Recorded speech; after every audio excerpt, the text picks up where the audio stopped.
Bueno, a gala continúa, e agora dirixímonos cara a parte máis clásica, non si?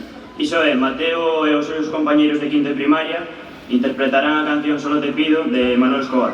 Veña, imos animarnos un pouco, sobre todo os pais e nais, que seguro que vos va a melodía. Un forte aplauso.